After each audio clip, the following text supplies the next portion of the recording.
Beres. Gue jelasin boleh? Hah? Gue jelasin ya. Hasil inspeksinya. Jadi mobil nggak bekas tabrak, nggak bekas banjir.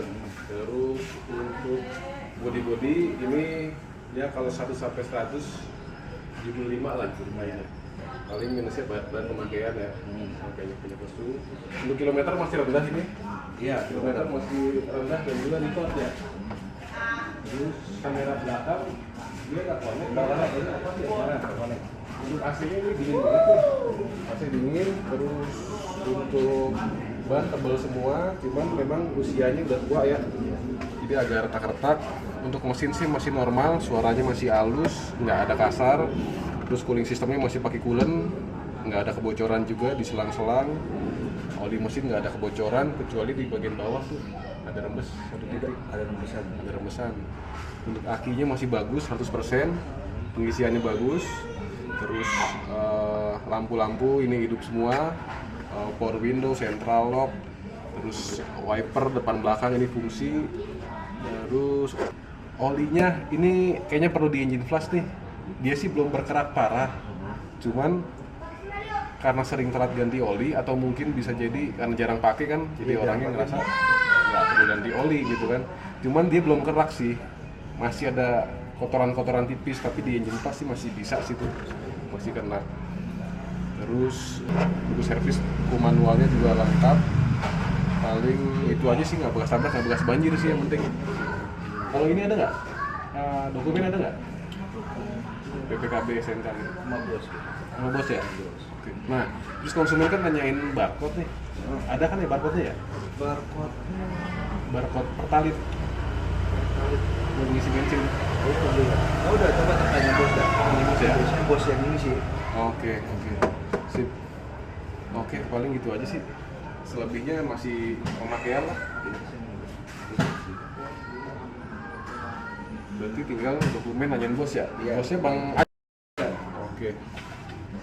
Oke, sekian inspeksi gua. Jadi kurang lebih kayak begitu gambaran ketika inspektor kita, mekanik pro, inspeksi di lapangan. Jadi setelah inspeksi selesai, kita jelasin secara sekilas untuk ke penjual mobil supaya dia tahu gambaran besarnya, kondisi mobilnya seperti apa, temuan-temuannya apa aja. Tentu kita jelasin dengan cara yang santun, yang enak didengar, nggak memojokkan atau mengintimidasi, enggak. Kita jelasin secara edukasi. Dan juga setelah kita jelasin ke penjualnya, kita telepon juga konsumennya karena kebetulan konsumen nggak ikut ke lokasi gitu. Jadi kita telepon konsumennya, kita jelasin secara lebih detail lagi karena konsumen ini kan awam dan dia butuh informasi sedetail-detailnya gitu. Nah, setelah kita jelasin ke konsumen lewat telepon, kita akan kirim foto-fotonya. Foto-foto yang didapat konsumen tuh lebih dari 150 foto, mungkin bisa 200 atau lebih, hampir 250 foto dari mulai eksterior, interior, kolong-kolong kaki-kaki, kolong sasis, mesin, dan lain sebagainya.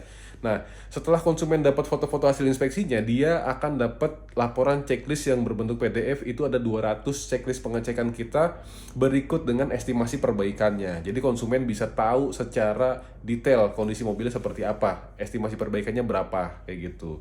Jadi konsumen jadi lebih mudah untuk negosiasi ke penjualnya karena sama-sama tahu nih kondisi kekurangannya seperti apa, kelebihannya pun juga seperti apa, jadi sama-sama tahu, jadi kan enak gitu. Kenapa sih kita selalu jelasin ke dua belah pihak supaya yang lebih fair gitu ya.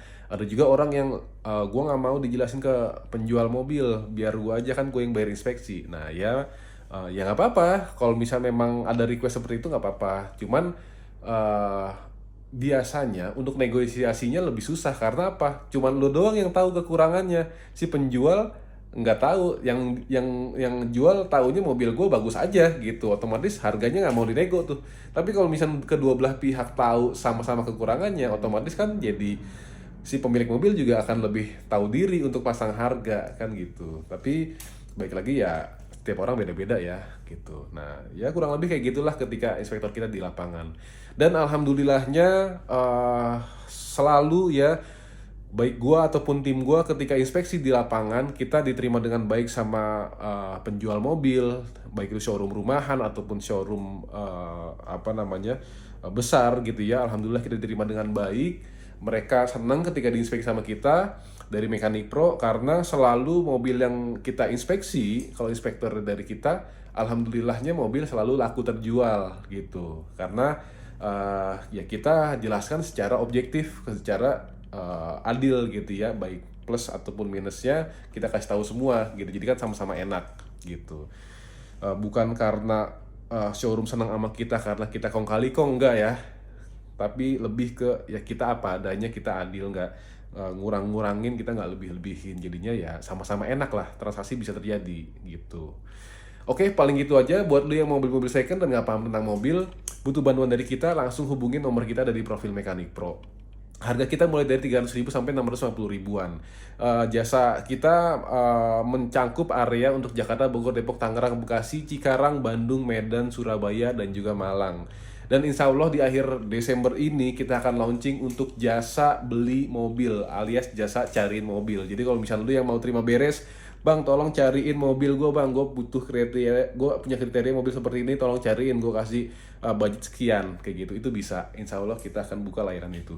Dan juga kita akan buka juga layanan titip jual mobil. Jadi buat lu yang mau jual mobil second, mobil lu ngerasa mobil lu bagus tapi nggak pernah dihargain sama orang, harganya dibojak terus, dan lu butuh penjual yang berani harga tinggi, bisa juga titip di kita. Oke, paling gitu aja. Gue Sultan dari Mekanik Pro. Thanks.